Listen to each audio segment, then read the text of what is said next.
अभी ये जो बातचीत चल रही है ईरान और अमेरिका की, इसका आप एनालिसिस कैसे करेंगे इसी कॉन्टेक्स्ट में? यूनाइटेड स्टेट की एस्टिमेशन थी कि उस कॉस्ट उस वॉर के बेनिफिट ज्यादा है और कॉस्ट कम थी। जी। लेकिन अब वॉर की कैलकुलेशन चेंज हो चुकी है। कोई रजीम चेंज ईरान के अंदर नहीं हो पाया। पूरी दुनिया जो है इस वक्त ये चाहती है कि ये जंग रुक जाए। लग तो रहा है कि बातचीत कामयाब हो जाएगी, चीज अब मसला ये आगे बढ़ेगा पूरा मामला।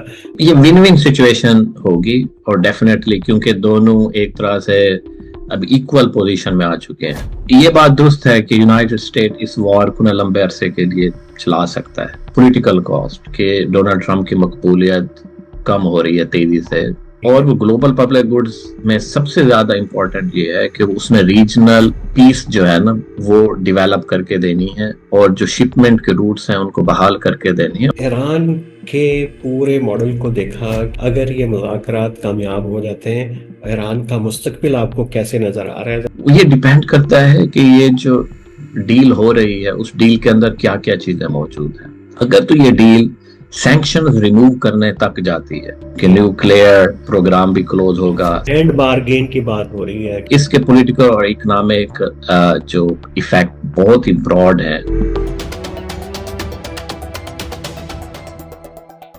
तो नाम में खुशामदीद। और कल हमने आपसे बात की थी कि ईरान और अमेरिका के दरमियान जो मुज़ाकराती अमल चल रहा है और कभी हिचकोले खाता हुआ है और आठ चढ़ाव उसमें आ रहे हैं, उसकी सफारती तारीख क्या है। और आज हम इसके पॉलिटिकल इकोनॉमी के कॉन्टेक्स्ट के अंदर देखेंगे, और हमने कल आपसे वादा किया था पॉलिटिकल इकोनॉमी के एक अहम माहिर से हम बात करेंगे। तो आज हमारे साथ हैं doctor Zeeshan Hashim, Bruno university से, यूके से पीएचडी की है पॉलिटिकल पार्टीज, पॉलिटिकल इकोनॉमी, इनकी डायनेमिक्स के ऊपर, और वहीं पे अभी रिसर्चर भी हैं। तो बहुत शुक्रिया और खुशामदीद ज़ीशान साहब आपका। बहुत शुक्रिया मेरे पे। बस पहले दो लफ्जों में पॉलिटिकल इकोनॉमी, ताकि हमारे देखने और सुनने वालों को पता चले कि हम किस कॉन्टेक्स्ट में बात कर रहे हैं। पॉलिटिकल इकोनॉमी का मतलब ये होता है कि जो पॉलिटिक्स और इकोनॉमिक्स एक दूसरे पर कितना डिपेंड करती है। तो जो इकोनॉमिक आउटकम्स हैं वो पॉलिटिकल वेरिएबल्स की वजह से कैसे मतलब वकूफ पजीर होते हैं, और इसी तरह जो इकोनॉमिक वेरिएबल्स हैं वो पॉलिटिकल आउटकम पर कैसे असरअंदाज होते हैं। तो ये बेसिकली पॉलिटिक्स और इकोनॉमिक्स का एक दूसरे पर डिपेंडेंस है। यानी इसमें आप कह रहे हैं कि हमें पैटर्न समझने में मदद मिलती है कि कोई भी मसला है, कोई भी कॉन्फ्लिक्ट है, अदरवाइज तो हर इंस्टीट्यूशन की पॉलिटिकल इकोनॉमी एनालिसिस हो सकता है, उसको समझने में, बिल्कुल। इस लूप को समझने में मदद मिलती है। अगर आप एग्जैक्टली। पाकिस्तान में होते तो जबरदस्त होता। हमारे पास चंद ही दिमाग हैं जो इतने गहरे मसाइल को समझ सकते हैं, और आप भी यूके चले गए। बहुत तो आप ये बताइए कि अभी ये जो बातचीत चल रही है ईरान और अमेरिका की, इसका आप एनालिसिस कैसे करेंगे इसी कॉन्टेक्स्ट में? अगर आप ये एनालिसिस की ये वॉर क्यों हुई तो वो एक और तरह का एनालिसिस है। अगर हम एनालिसिस इस बात पे करें कि अब क्या होने वाला है तो हमने पॉलिटिकल इकोनॉमी के। पीस टॉक्स का जो है, पीस टॉक्स के या जो भी। जी हम पीस टॉक एग्जैक्टली। हाँ। तो अ, मैं जो प्रिडिक्ट कर रहा हूँ based on like rational choice model, जो कि बहुत ही पॉपुलर है पॉलिटिकल इकोनॉमी में और इंटरनेशनल रिलेशन में उसको बहुत ज्यादा इस्तेमाल किया जाता है। स्पेशली आप जानते होंगे कि इंटरनेशनल रिलेशन में गेम थ्योरी को बहुत ज्यादा यूज किया जाता है, और game theory rational choice model की अजम्पशंस पर ही मबनी है, बल्कि उसी पर ही इनसार करती है। जो जॉन नैश थे वो जब काम कर रहे थे गेम थ्योरी पर, तो वो गेम रैशनल चॉइस मॉडल के ही फ्रेमवर्क में काम कर रहे थे। तो उसके मुताबिक रैशनल चॉइस मॉडल के मुताबिक पीस डील हो जानी चाहिए। उसकी वजह यह है कि जब वॉर स्टार्ट हुई थी तो उस वक्त की जो कॉस्ट और बेनिफिट कैलकुलेशन थी अब वो चेंज हो चुकी है। वॉर इसलिए शुरू हुई कि यूनाइटेड स्टेट की एस्टिमेशन थी कि उस कॉस्ट उस वॉर के बेनिफिट ज्यादा है और कॉस्ट कम थी। तो वो चाहते थे कि ये वॉर जल्दी खत्म हो जाएगी, और जब ये वॉर जल्दी खत्म हुई तो अपने सारे जो स्ट्रेटेजिक बेनिफिट वो लेना चाह रहे थे वो लेकर चले जाएंगे, जैसे उनकी एस्टिमेशन थी लाइक वेनेजुएला से मुतालिक। जी। लेकिन अब वॉर की कैलकुलेशन चेंज हो चुकी है। यूनाइटेड स्टेट मिलिट्री के एतबार से तो बहुत पावरफुल है, इसमें कोई शक नहीं।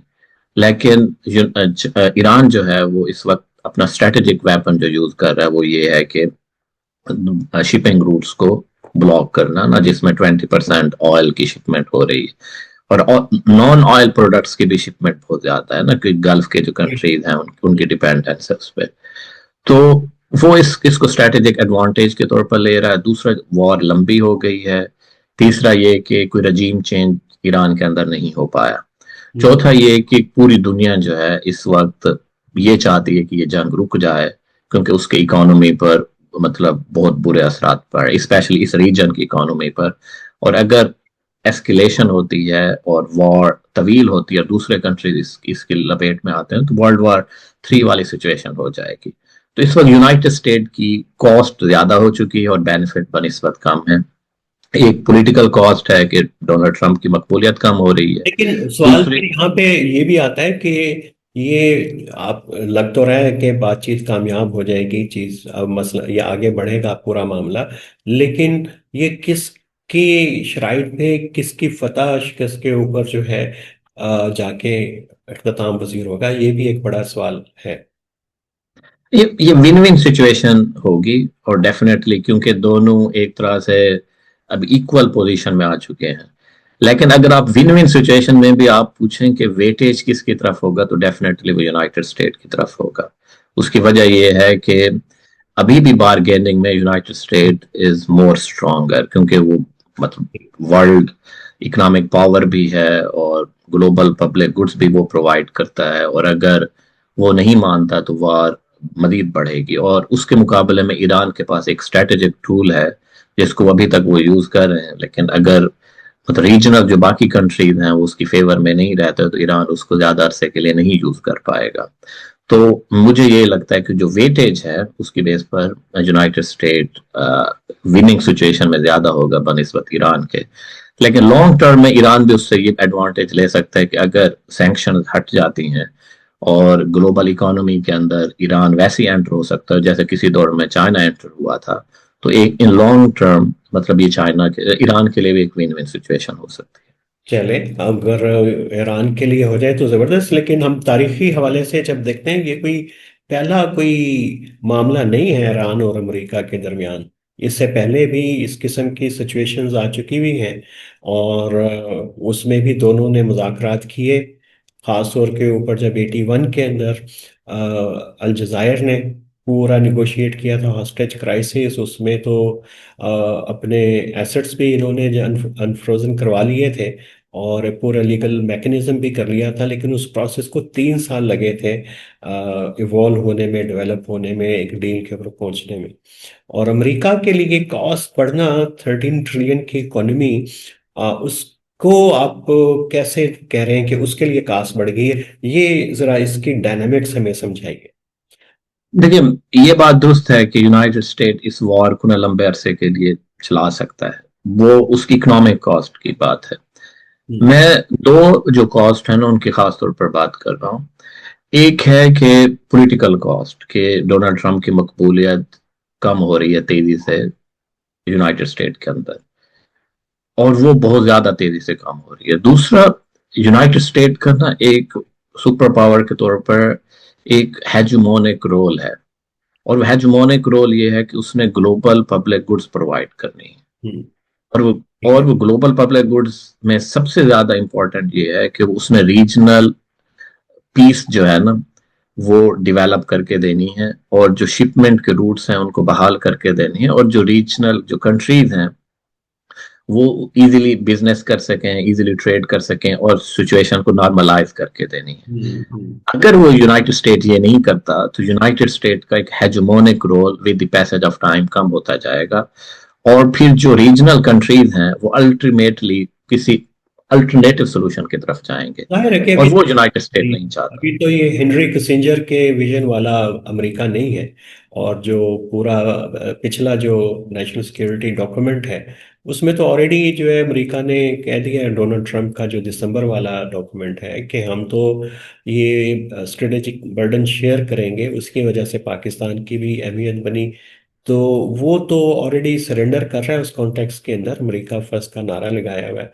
तो उसमें क्या उसकी पार जो बार्गेन करने की बढ़ नहीं जाती? इस पूरे कॉन्टेक्स्ट के अंदर उसके लूज करने की। आज तक तो अमेरिका ने कोई भी जंग लूज नहीं की, और जो भी उसके खिलाफ लड़े ने सब ने यही कहा कि हम जंग जीत गए। देखिए, जो हेजेमोनिक रोल है ना यूनाइटेड स्टेट का, वो हर 10 सालों में चेंज होता रहा है। मतलब जब सुपर पावर यूनाइटेड स्टेट बना था और जब उसने ब्रेटन वुड की कॉन्फ्रेंस बुलाई थी, हम्म। तो उस वक्त उसका रोल और था। हर 10 साल के बाद और हुआ। स्पेशली जब वो वियतनाम की वॉर हारा था, तो आप देखे ना कि उस वक्त भी जो निक्सन ने कहा था कि हम नहीं रहे ना हेजेमोन, हम सुपर पावर नहीं रहे, और उसने वही नारा लगाया था जो इस वक्त ट्रंप ने लगाया कि मेक अमेरिका ग्रेट अगेन। तो वो रोल चेंज होता रहा और वो चेंज होता रहेगा। लेकिन इस वक्त कोई अल्टरनेटिव नहीं मौजूद। अगर अल्टरनेटिव मौजूद होता यूनाइटेड स्टेट का, तो इस सिचुएशन में जो रीजनल कंट्रीज है ना उस अल्टरनेटिव की तरफ जाते। हम्म। लेकिन अभी भी सारे कंट्रीज यूनाइटेड स्टेट की तरफ देख रहे हैं, तो इसका मतलब ये है कि वो ये समझते हैं कि ये रोल सिर्फ यूनाइटेड स्टेट प्ले कर सकता है। दूसरा, अगर हम ये देखें कि यूनाइटेड स्टेट जो है उसका जो करंट रोल है डोनाल्ड ट्रंप के आने के बाद कैसे चेंज हुआ है, वो एक डिफरेंट टॉपिक है। कि यूनाइटेड स्टेट ये चाहता है कि वो जो ग्लोबल पब्लिक गुड्स प्रोवाइड करता है, हेजेमोनिक रोल प्ले करता है, उस पर उसकी कॉस्ट बहुत ज्यादा है और उसके रिजल्ट में उसको नफा नहीं हो रहा। लेकिन वो यूनाइटेड स्टेट डोनाल्ड ट्रंप वो नफे को उस तरह से कैलकुलेट कर रहा है कि जैसे हम इकोनॉमिक वैल्यू कैलकुलेट करते हैं कि भाई हमने प्लाट खरीदा 1 करोड़ का, तो उसको तो 1.5 करोड़ में मिलना चाहिए। लेकिन यूनाइटेड स्टेट को जो एडवांटेज हो रहा था उस हेजेमोनिक रोल का, वो मॉनिटरी वैल्यू में नहीं था, वो ठीक है। उसकी पॉलिटिकल और फॉरेन पॉलिसी की वैल्यू में था। जाहिर तो है, इस वजह से वो भी बड़ा जी, इम्पोर्टेंट कैपिटल है। मैं बहुत इंपॉर्टेंट हाँ, कैपिटल। खास तौर के ऊपर जानना चाह रहा हूँ आपसे कि पाकिस्तान में तो जाहिर है कि हमारे यहाँ पूरा जज्बाती सा माहौल होता है, और बनी बनाई राय को कबूल करने का एक रिवाज है इधर। तो आपने ईरान के पूरे मॉडल को देखा कि वो है क्या अभी, उसके इंस्टीट्यूशन की असेसमेंट की है, कौन कौन से इंस्टीट्यूशन स्ट्रांग है कैसे, और उसके फ्यूचर को कैसे देख रहे हैं? अगर ये मुज़ाकरात कामयाब हो जाते हैं, ईरान का मुस्तकबिल आपको कैसे नज़र आ रहा है? ज़रा आप माहिर माशियात के तौर पे भी और पॉलिटिकल अफेयर के एक्सपर्ट के तौर पे भी बताएं। हम ये डिपेंड करता है, और इससे पहले भी जब मैंने कहा ना कि ईरान के लिए ये विन विन सिचुएशन होगी, फिर आपने उस पर एक क्वेश्चन रेज किया। ये डिपेंड करता है कि ये जो डील हो रही है उस डील के अंदर क्या क्या चीजें मौजूद हैं। अगर डील के अंदर सिर्फ यही मौजूद है कि यूनाइटेड स्टेट वापस जा रहा है और ईरान जो है अपना न्यूक्लियर प्लांट क्लोज कर देगा, न्यूक्लियर जो उसका जो प्लानिंग है, तो वो ये बहुत ही फिर महदूद डोमेन की डील होगी।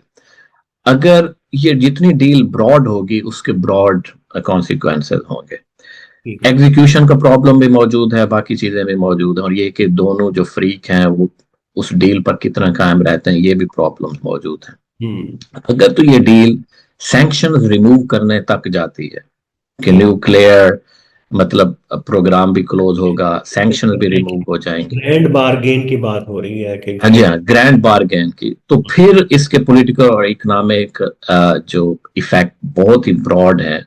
और उसमें फिर हम वेलकम करेंगे कि ईरान को कि वो मतलब वर्ल्ड जो ऑर्डर है उसके अंदर भी आ जाए, वर्ल्ड ग्लोबल जो ग्लोबल इकोनॉमिक सिस्टम है और पॉलिटिकल सिस्टम में भी आएगा, तो फिर चीजें फिर ईरान के अंदर पॉलिटिकल इकोनॉमी डिफरेंट होगी। और इट्स पॉसिबल कि जो जो पॉलिटिकल जो इस्टेब्लिशमेंट है ईरान की वो ज्यादा स्ट्रांग हो बनस्बत ये कि जो उनकी जो हम्म। थियोलॉजिकल इस्टेब्लिशमेंट के ना। हाँ, ये लेकिन अगर ये बहुत ही नैरो है डील और उसके अंदर सिर्फ चंद चीजें हैं और रजीम वैसा का वैसा रहता है, सैंक्शन वैसी की वैसे रहती हैं, और ईरान की पॉलिटिकल इकोनॉमी वैसे के वैसे रहती है, तो फिर हम ईरान के मुल्ला रजीम को ज्यादा स्ट्रांग देखते हैं। वैसे तो वली नसर का ख्याल है कि मुल्ला रजीम है नहीं, बाकी नहीं रही उधर ईरान में, और एक पूरी नई कॉम्प्रेस एक हुकूमत है, वो तो पूरा उनका किताब इसके ऊपर लिखती।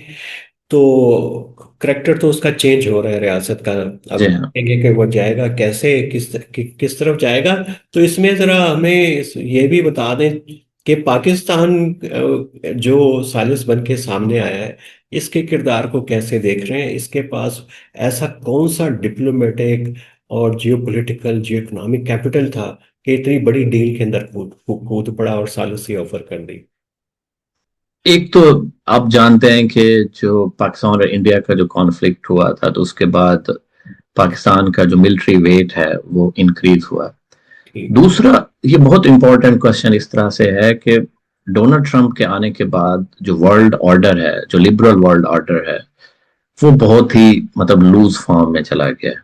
अच्छा, यहाँ भी एक बहुत अच्छी डिस्कशन हो सकती है कि लिबरल वर्ल्ड ऑर्डर तकरीबन एक तरह से बहुत ही कमजोर हो चुका है, लेकिन यूनाइटेड स्टेट नहीं कमजोर हुआ। इवन हालांकि बाज लोग कंफ्यूजन में वर्ल्ड ऑर्डर को और यूनाइटेड स्टेट के रोल को बराबर लेते हैं, ये दोनों डिफरेंट है। वर्ल्ड ऑर्डर एक तरह से बहुत लूज फॉर्म के अंदर है।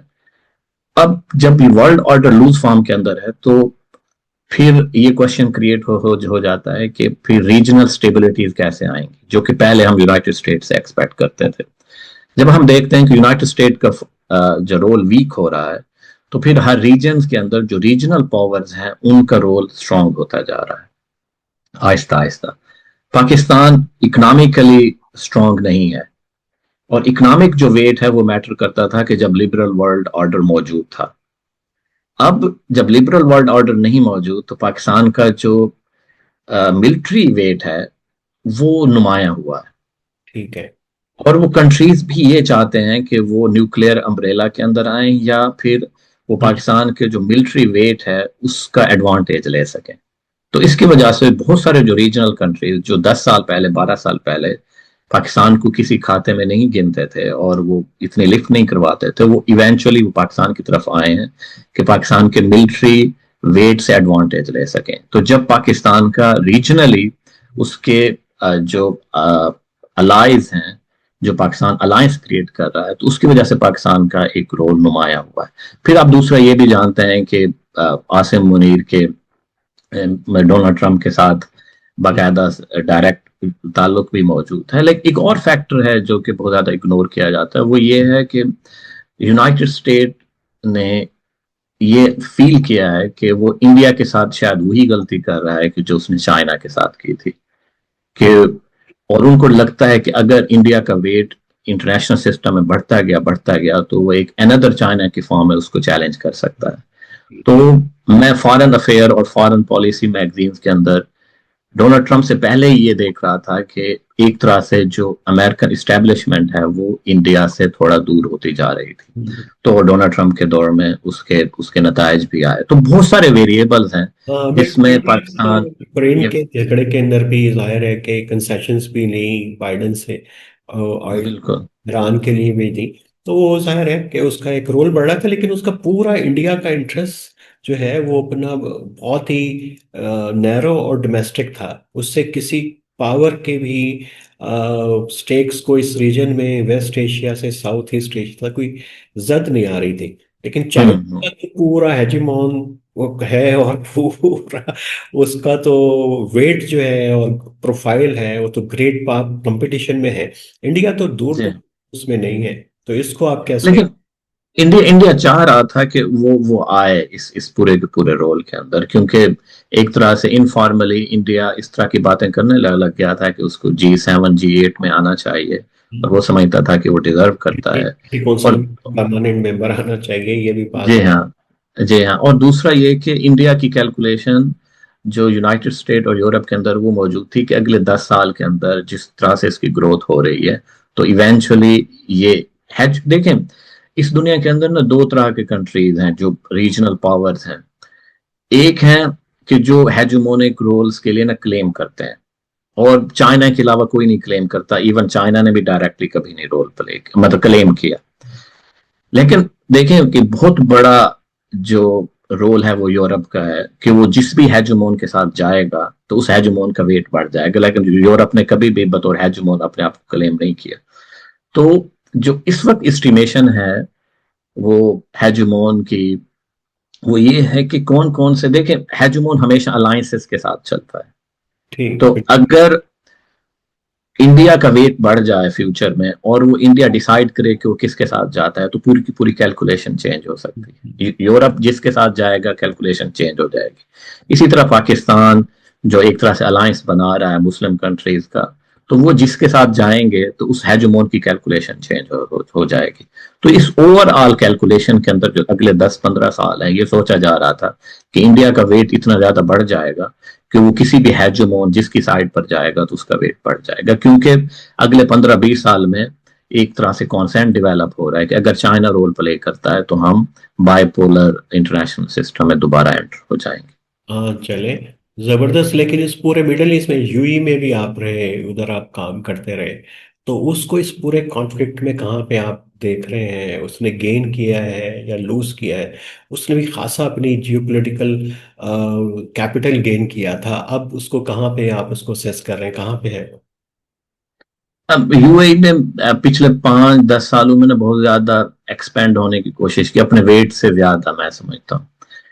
एक और चीज, हमें तो बहुत ज्यादा यूएई से इस वजह से भी तकलीफ थी कि यहाँ यूके के अंदर जो फार राइट ग्रुप्स हैं, तो हम्म। यूएई से किसी ना किसी तरह से उनको सपोर्ट मिल रही थी। हम्म।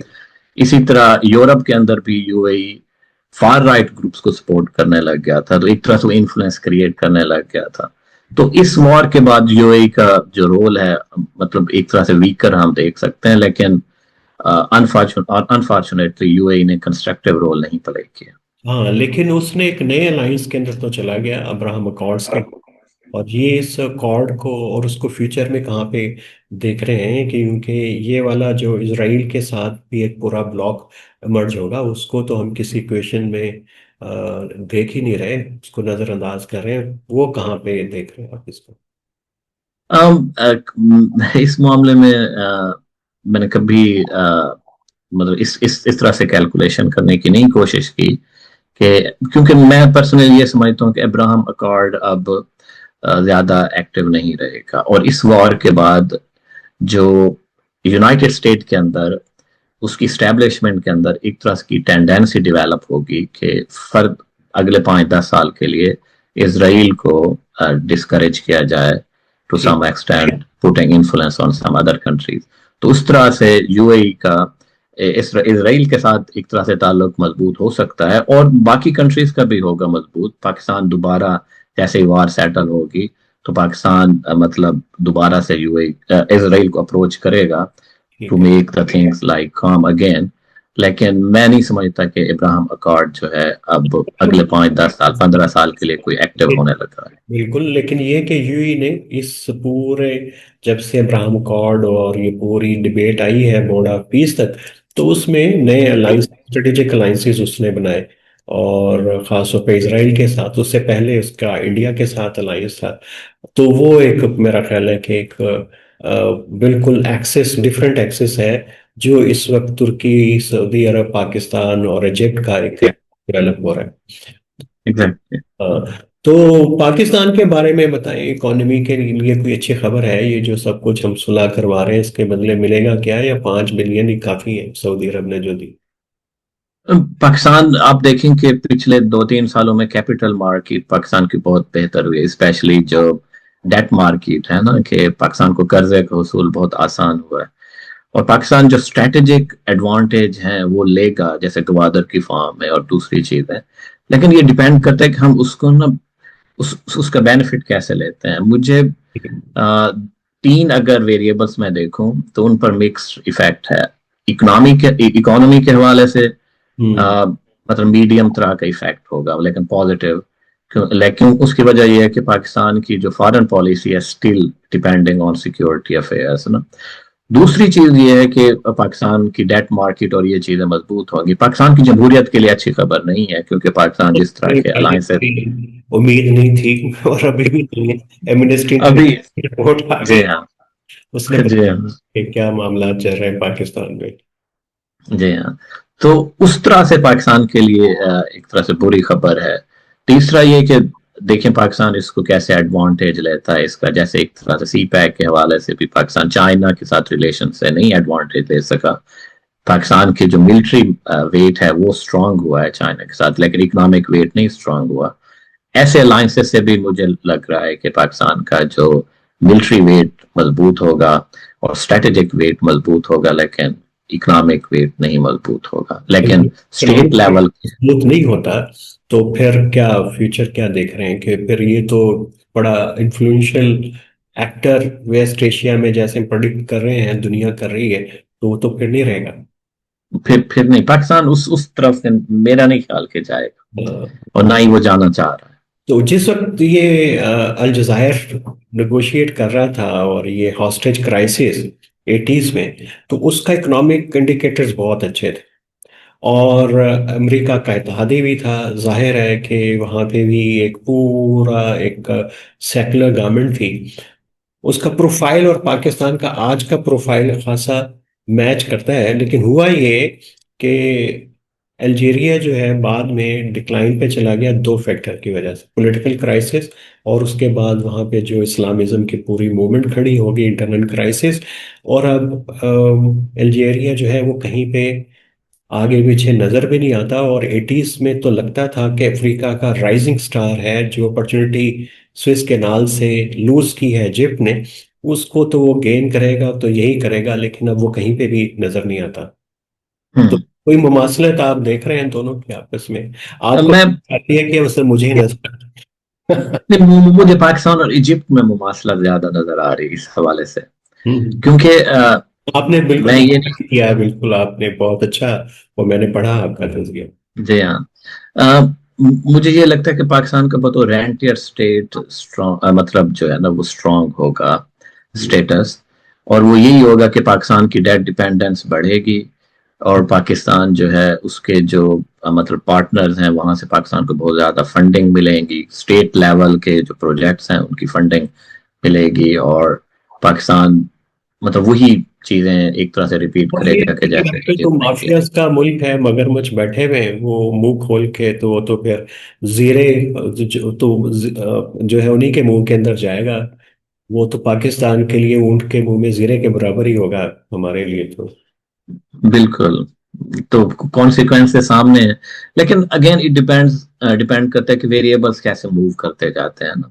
तो ये भी मुमकिन है कि पाकिस्तान इजिप्ट ना बन सके, और पाकिस्तान के अंदर जो सिचुएशन है, पाकिस्तान के अंदर जो पॉलिटिकल पार्टीज हैं वो इजिप्ट की निस्बत ज्यादा डाइवर्स हैं और ज्यादा क्लेवर हैं, जबकि इजिप्ट के अंदर पॉलिटिकल पार्टीज ऐसे वेल स्टैब्लिश नहीं है। मैं इस पे और आपसे आर्गुमेंट कर सकता हूँ, लेकिन अभी नहीं करूंगा कि जी हाँ, पाकिस्तान की ऐसी कुवत है जो क्लेवर है और बहुत प्रैग्मेटिक है।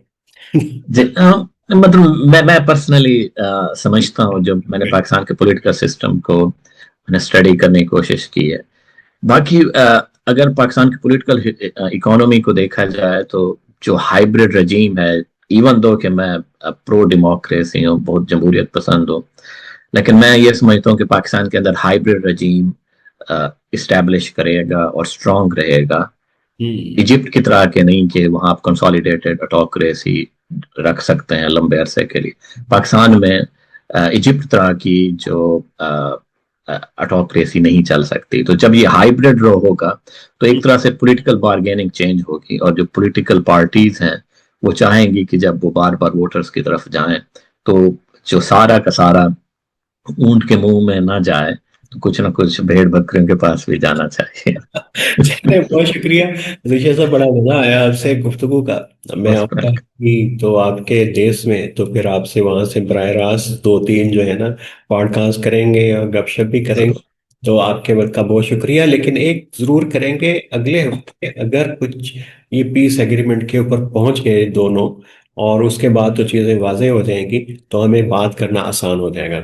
तो बिल्कुल बिल्कुल, हमें उस पर भी बात करनी चाहिए। और दूसरा, हम्म, जो पाकिस्तानी ऑडियंस के लिए स्पेशली जो लिबरल ऑर्डर है, और नहीं, स्पेशली बिल्कुल, वेस्ट के अंदर जो ये तो फार राइट ग्रुप्स हैं। ये पता है, ये मौजू आपके दिल के करीब है, लेकिन हमारे भी दिमाग के किसी हिस्से में फंसा हुआ है, तो इसके ऊपर जरूर इसके ऊपर बात करेंगे। और लेकिन आज के लिए तो नहीं। तो बहुत शुक्रिया आपके वक्त का, दिशांसा आपका भी मुलाकात। बहुत शुक्रिया, बहुत आपका भी शुक्रिया। बहुत